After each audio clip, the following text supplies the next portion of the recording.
If you're freelancing and you want to avoid wasting time, stop these practices. Because they sound like a good idea. They sound like they're gonna help you and your client in the whole process. But while you watch me draw this, you'll learn how they won't. And by the end of this video, you'll know exactly what you need to do when you're working with clients and what's just unnecessary. So to give you all a little bit of a background on why I wanted to make this today is because of the fact that one of the things that obviously I've been doing for a long time, if you've never met me, my name is Sean, and I've been working in the freelance art market for over a decade, and I've been able to grow my pricing from $35 to upwards of $1,600 over time. And so with that, I've kind of come to learn and understand what are some really basic things that you will probably think are a great idea, but they're actually not meant for you, and you're going to conflate what you think you need to do with private commissions versus commercial illustrations. And I'll delineate throughout this video like what is and isn't one or the other. And so I just want to teach you how you can have a more satisfactory process, how you can have a better relationship with your client, and most importantly, how you can create a lot less headaches in your life. So here are some things that you should definitely stop doing absolutely immediately, because they are just going to make everything a lot messier than they need to. All right, kicking us off here, everybody. I'm gonna tackle something that I know artists do, myself included, and you're gonna think that this is something that you absolutely should do with all your private clients. And whenever you're gonna start any artwork, you get commissioned for a character, an illustration, something like that, you're probably gonna create some iterations, just like this, right? And listen, I used to do this all the time too. And in fact, I'll show you later how I used to do this excessively. And here's the problem. Don't send this to your clients. And that might sound weird to you, but let me explain to you why through this example. So let's check out this artwork by Kinga. She's in my Art Mentorship program. And she did this, and she expressed a lot of frustration with it though, because she had sent her client these 4 beautiful different iterations of what the client had wanted. And the client, unsurprising to me, but surprising to her, picked this one. And I said, wow, that's interesting. What's so bad about that? And she's like, I didn't really like that one. That was the one that I least liked the most. And then I blew Kinga's mind and I said, well, why don't you just not send them any of them except for the one that you like? And I could literally feel her mind exploding from a global way because she lives in a totally different country than me. And here's the thought process of why. Y'all, please hear me on this one. When you work with private clients, they are not artists. They are not art directors. They're not artistic professionals. They don't have a trained eye. You are the artistic professional. When you're going to work with private clients, send them one version, preferably the one that you like. And so what I advise Kinga to do, and I advise many other people that I also advise in my mentorship program, is just send them the one that you like. But here's the genius part. I'm not saying don't do this as a process. Keep this as your process, friend. And then here's the beautiful part. If you send them just the one that you like and they don't like it for whatever reason, then you have 3 other options. And I said, hey, look, so it looks something like this. Oh, okay. Well, just so you know, hey, I also have this version right here. What do you think of that? And they'll probably latch onto that one. Let me put this into my own personal context too. Back like years ago, I'm talking like more than 5 years ago, every single time I got commissioned to do any type of illustration or character artwork, I would do stuff like this. And I would do like iterations and iterations and iterations. And then I would send it off to my client and I would let them know like, hey, look, we can mix and match kind of things. Which ones do you like? And they always chose the one that I liked the least. This always happens. Like if you have ever tried this before, please let other people know about it down below. Give them less options. And we'll talk about throughout this video and multiple scenarios why more options is always a bad thing for them. Just send them one, man. Just one. Moving on. Here's another doozy. When you're first starting out, if you're just like any other artist, you probably want to get some ideas going and flowing for you on, what could this look like? What are the specifics like up on here? And I'm talking about your references. And I see this all the time too, where again, you're real enthusiastic. You want to impress the pants off those clients. You want to probably get some return work too. That's not a bad thing. But this entails the next mistake. You're going to send them your references and your mood boards. And you're going to send to them and you be like, hey, look, here's the direction I'm thinking of. Oh man, I'm thinking about this, and it's going to have that in there. And then we can kind of incorporate a little bit of this, or like, ooh, if we're real spicy, we could do this version. And so this also therefore sets up a really bad set of expectations. Don't give them that option. Again, if you show them more things than they need to see, then it's going to create a lot of frustration for both of you. Don't do that. Like, here are a few examples. Let me show you this. This was my illustration, and here's my references. Here's another one of my illustrations. Here are all my references. And so the big thing I want to really lock you into here is that the client only sent me like the smallest version of this. I found everything else, and I never sent them to anybody. They're just there for me. This sets a tone for you to work, but it is not a good idea for you to ask them for their opinions on your mood board references, because they're not going to make sense of it, and it's going to set a bad precedent for everything that's going to come after it. Next, somewhat involving with that one, is if you're going to be really good on this note, you're of course going to care about updating your clients. You want them to feel involved in the process, and you want to really do a great job and make them happy, right? And updates are a big part of it. But here's the next problem. You're going to go ahead and want to update them way too much. And so let me just give you a baseline.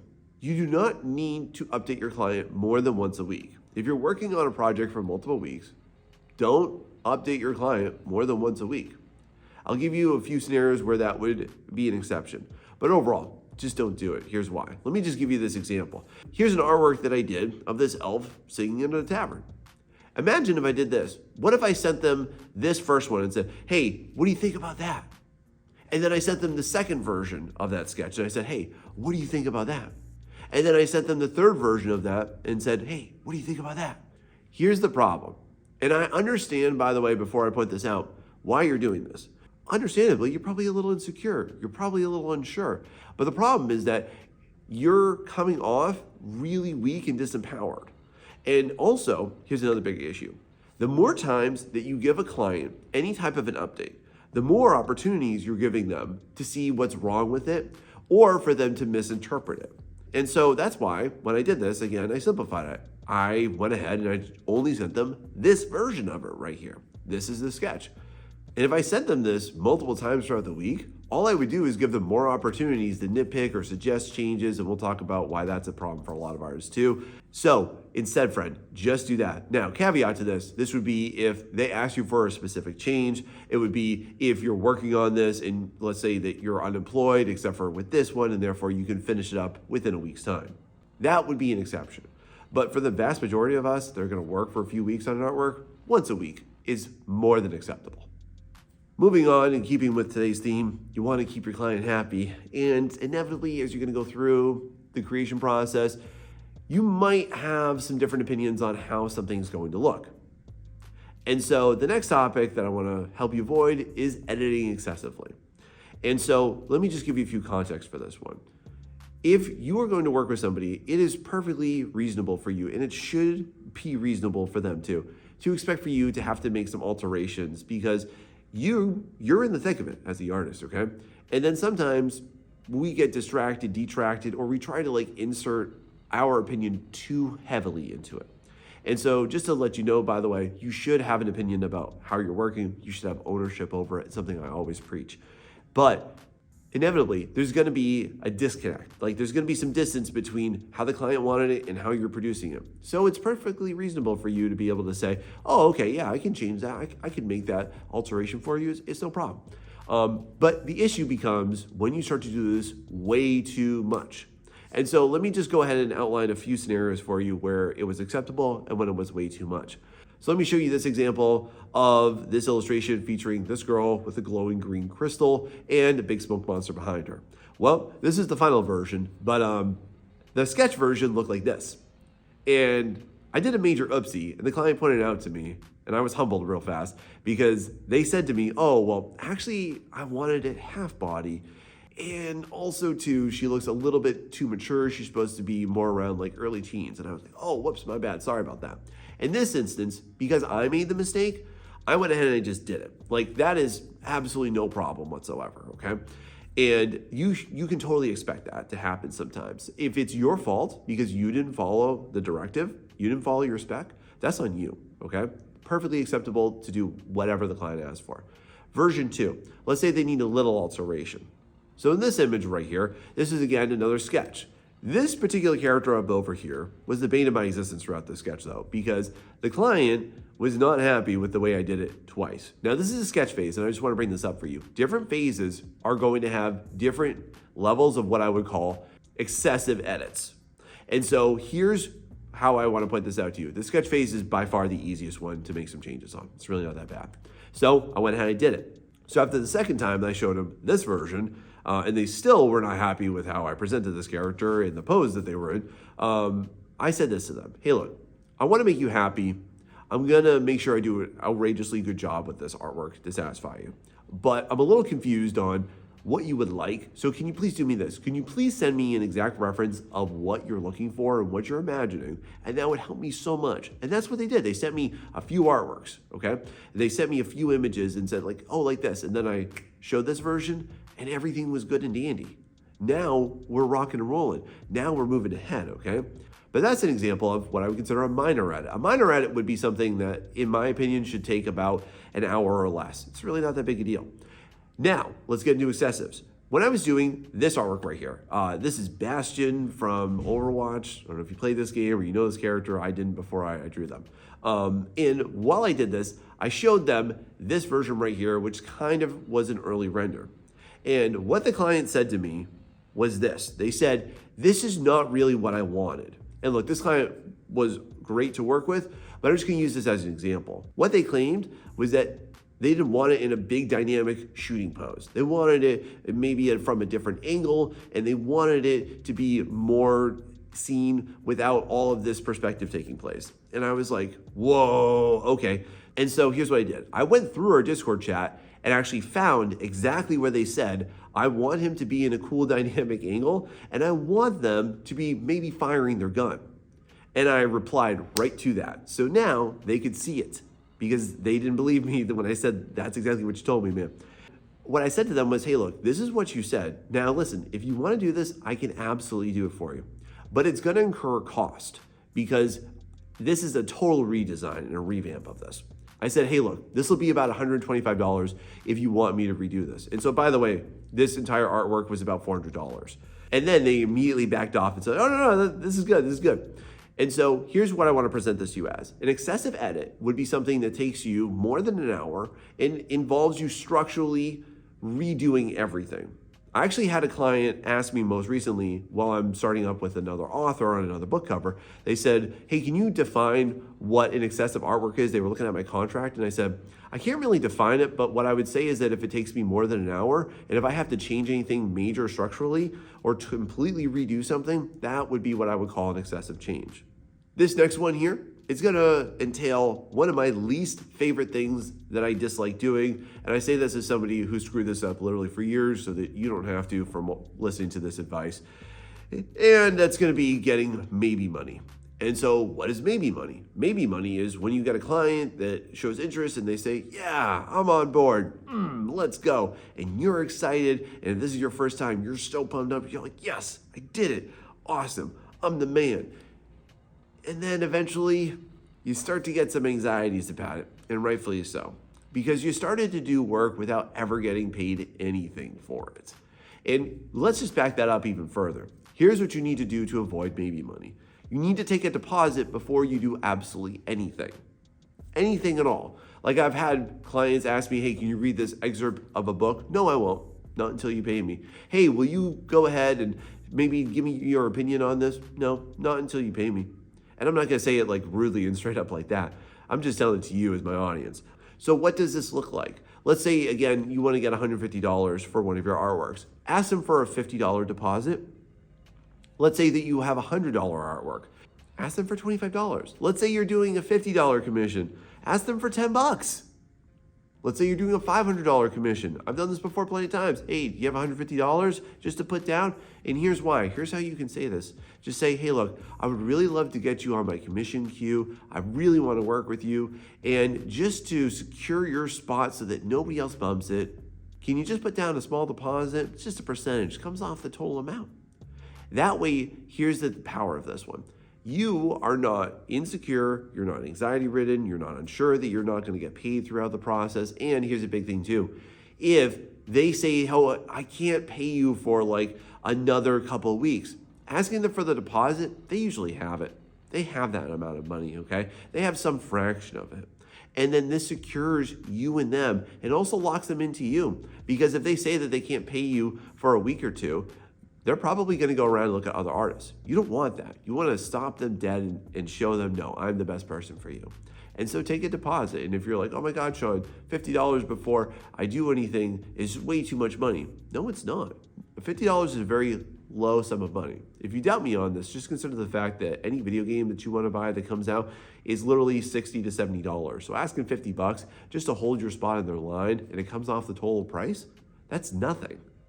And I say this, by the way, as somebody who used to do this all the time and then would lose clients from it because you get promised maybe money. But maybe you haven't heard that because you haven't been listening to the right advice on this one and you want to do better. And if that's your case, friend, please hit that like and subscribe because I am here for you every single week giving you realistic, actionable advice on how to do better with your art business every single week. And if you are enjoying this, you find this helpful, please share it with somebody that you know so it can help them out too. And also too, hey, by the way, if you could please hit that hype button, if you don't know what that is, that literally tells YouTube's algorithm that, hey, this video is good and it's helping me, it's helping my people, and please push this out to other people. It's the most direct way that you can help me out. And now I've also got this advice to help you out even more. Boy, howdy, this next one gets my blood boiling. And it's one that I've been seeing for years. And I really want to advise you right now, this is an atrocious idea. So while you're going to be working with your clients, okay, sometimes you might also get somebody that's got a little business going or one that they want to start up. And they're going to commission you for some type of commercial asset. Or they might want to be able to continue to work with it. And therefore, they're going to ask you for the actual working file, whatever that is. If it's your PSD file, like me, I'm a Photoshop user while you're watching me paint this today. And they're going to ask for that original file. And to that, I need to tell you, friend, no way, Jose. Do not ever, ever, ever send them your original working file. Number one, that's yours. Even if a client pays you to do work for them, the work is always yours, not theirs. The only circumstance in which case this is okay to do is the following. Number one, there should be an NDA associated with it. If you're not sure what an NDA is, that stands for non-disclosure agreement. This is always going to be an extra fee that you have that client pay. It's typically somewhere in the neighborhood of $50 to $300, depending on the size and scope of what you're doing for them and how much money they expect to get from it. It can be even higher than that, but you have to do that. And that would be involving, number two, if they have an actual contract with you. Now, people do get contracts twisted. I'll go over that in a minute. But for now, just understand this. It is never acceptable for you to send it to them. That gives you the opportunity to get scammed, to have your artwork stolen, and for your client to have this inflated ego version of themselves. And just to be honest with you, if you are going to go ahead and send someone your original working file, you should be making, ready for this, 4 digits. You should be making at least $1,000 or preferably more in order to go ahead and release that. Because at that point, you are not creating artwork for them, you're creating a business asset for them that's going to drive more sales and money towards them. So that is a very different set of circumstances, friend. So if you're doing this right now, please understand this is not a wise move. Now, kicking it back to updates, I want to discuss with you one of the most inefficient things that a lot of artists do. And I used to do this too until I learned better.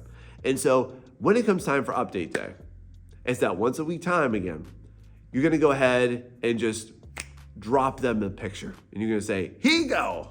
Boom. Look at that. Yeah, I did that, baby. And then that's it. Let's come to this understanding. You understand this as an artist. There's so much ugly happening in every artwork, at every stage. There's a massive amount of ugly. And for an art client who's, again, not educated in art, not an artistic professional, they might take that really, really badly. I've had this happen before, and that's why I started to do this instead. Whenever you are going to send an update, always accompany it with some type of a description. And here's what this takes the basic formula of, okay? Just tell them this. Tell them what you worked on, what you haven't worked on yet, what you plan to do, and then tell them that you're excited to hear their opinions on it. So I might say like, hey, look, in this example right here, we went from the basic sketch last time into basic lighting and values. In this one, just so you know, not everything is included. Not everything is supposed to look polished. Not everything is going to be blended together. But this is just to give a good, basic, simple form for everything. You can start to see everything. You can start to see the colors, but this is far from finished. There's no textures. Don't worry, I'll include that later. Oh, and hey, by the way, I know that you wanted that thing over here. I just haven't included it yet. Hope you're as excited as I am. Can't wait to hear from you. You always want to do this because what you're doing is you're tuning the client into, and here's the secret sauce, you want to focus them into what to look at and what not to look at, because otherwise you're probably, once in a while at least, you're going to get that client who only sees everything wretched in it. It doesn't look right. You want them to be like, that face doesn't look right. It looks weird. Or like, oh, what's wrong with that hand? Oh no, you got to fix that. You don't want them, like, just tell them like, yeah, I haven't done the face. I haven't really like zhuzhed up the hands. That's okay. But don't send them an update without any type of a description, or else the description you get back might not be what you're looking for. Moving on, I have to challenge everything that you think and believe here, because I want to just explain this to you as somebody who's been doing this for over a decade. And so with that, let's talk about your TOS, aka your terms of service. And I see a lot of artists have a lot of concerns and a lot of questions about what this document is and what it does for you. And so if you're not familiar with what a TOS, a terms of service is, it's basically just supposed to be an outline of basically what your rights are as an artist as it pertains to all of your work and your rights to its creative ownership and such, okay? If you've never made one of these, by the way, I've got a link down below in the description. I'll show you the best way to make it as far as what to do and what not to do on it. But here's my biggest concern, is that you're going to spend way too much time making one of these, and that's a detriment, because I just want to tell you this. Terms of service don't do anything for you. And I know that this is heavily opposed to everything that you probably heard before. But honestly, here's the problem with this, is that this is an industry level practice. Freelancing is not like that. Working with private clients is not like that. And so you might think that, well, I have my terms of service, and you might write on there things like, well, you can't use it or display it without my consent or without crediting me. And then the client goes ahead and does it, and you can't come back to them with any recourse to it.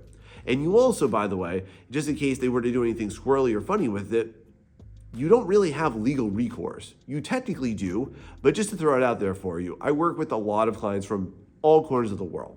I can't call up the South African police and be like, this random person over here, they went ahead and put my artwork into an AI algorithm. You need to go arrest them, sir and ma'am. They're not going to do that. Are you actually going to sue somebody over $75? Because just so you know, the court fees are way more than that. So your TOS is literally, the way that you should think about it, is it's your standards. You can send it along with everything else that you're doing. You can show it to the client, and what that will do is just develop a baseline understanding of, oh, here's where your rights are and my rights are. It's not an actual legal document. It's not a precedent that can actually be enforced. And I don't mean to burst your bubble, but I do want to let you know that, because you need to have honest expectations for how this process can go. And if you're not sure on how to avoid it, other than that, just FYI, you should be talking to your client, because you'll sniff out a scammer real fast. Next, while you're going through the artistic process, you're going to have a lot of great inspirations, okay? And one of the best things too for you to know is that every single time you have the opportunity to work with somebody else, you have an opportunity to work with a client, okay? You have an opportunity to give them back a way better version than they could ever have imagined. And with that, by the way, feel free to steal my mentality here, because my mentality has always been this. Clients don't know the best version of their piece until I give it to them. That's always been my mantra. That's always been my attitude towards it. I want to just blow their mind with what I'm able to produce. And please feel free to steal that, because the next thing that's going to come up is that you're going to have a great idea, some type of alteration, another rendition, another iteration of what the client's asked for. And you're gonna float that idea by them without any type of an image. And so let me just explain this. So for example, a lot of times when I intake any type of client idea, I start to go through, again, in my own phase, like iterations and different versions of that. And I might represent it a little bit differently than what they're asking for. So for example, in this scene that has like a rocker-based bard and there's some spectral other figures that are in here too, the client asked me to have him strumming his guitar and to be on stage in a tavern. Well, I gave him back this version of it instead, where he's on top of a table and still in a tavern, but I said to him, well, I thought the table was a better idea so that it's more realistic. Like most taverns would not have a stage. The table becomes one. And I didn't just ask him that. I went ahead and I showed him this. And anything that you have a great idea, by all means, here's the best way to approach this now. Go ahead and just do the idea. And if you're nervous about it, have that on a separate layer. Let's say you want to add a component. Let's say you want to change the armor. Let's say you want to change the hairstyle a little bit. Let's say you want to change the angle. Go ahead and just do it and show it to them. And then if they reel back, if they don't like it, if they want to change from it, then you already have that safe, amendable, non-destructive version of it.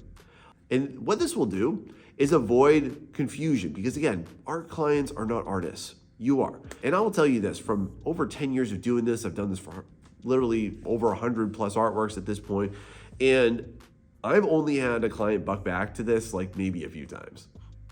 So just remember, anytime that you have a great idea, you have a better version of how something might look, show them, don't tell them, all right? Now, I need to rock the boat one more time, and here comes the next one. If you've been doing this for a bit, or if you've just started and you're trying to collect exactly what do I need to start working with clients, here's a big one that comes up all the time, and it's the topic of contracts. And there's a lot of times where you do need a contract. I'll go over them. But just at the outset, please know this. If you're going to work with private clients, you don't need a contract every single time. And so when do you need a contract then, Sean? And how should you protect yourself? Very simple. Number one is if you're going to need a contract, here's one version that necessitates it. First off, anytime that you do any type of commercial work. So just for example, for these book covers I'm showing you right now, I have a contract for every single one. Sometimes the client has one, sometimes I have to send them one too. And either way, you have a little bit of leeway and discussion based on what the terms should be that you both agree to. That is 100% necessary. By the way, if you need a contract for this, you should be making, again, at least 4 figures for any commercial work. Now, why don't you need a contract for everybody? Well, here's again the big thing. Are you really going to legally reinforce this every single time? First and foremost is that you can absolutely have like a gentleman's agreement, in other words, like a word of mouth agreement for what you will and won't do and all that stuff. But just so you know, it doesn't hold a lot of weight. And also too, again, just to bring it back, but what are you gonna do if they violate it? You're either gonna stop working with them or are you gonna go and sue them? Because I don't think you're going to do that. I don't think if you live on the East Coast of the United States, you're not going to fly to the West Coast of the United States to drag them to court where they won't even show up. Why would you do that? Contracts are in place for when you are transferring assets, okay?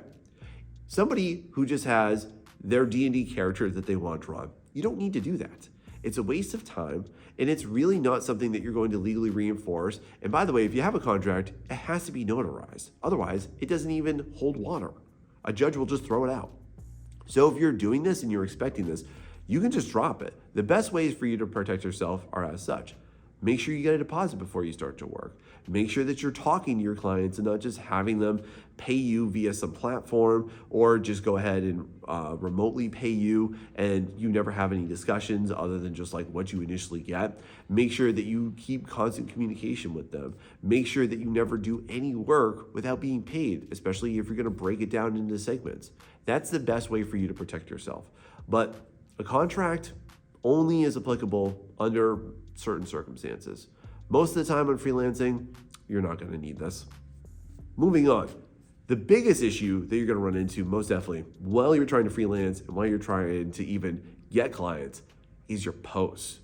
And I got to be honest with you, I've seen so many of the silliest things that people put down, and I don't blame you because you see other artists doing it too. But I want to just urge you to consider this. There are so many bad art commission posts that you think will get you clients, but instead they're just gonna get you crickets. And some of these are so bad, they're just laughable. And to show you every single thing that you don't ever want to do, check out this video right here. We're gonna see the worst art commission posts ever. And if this helped you, please share it with somebody that you know. Thanks so much and see you next time.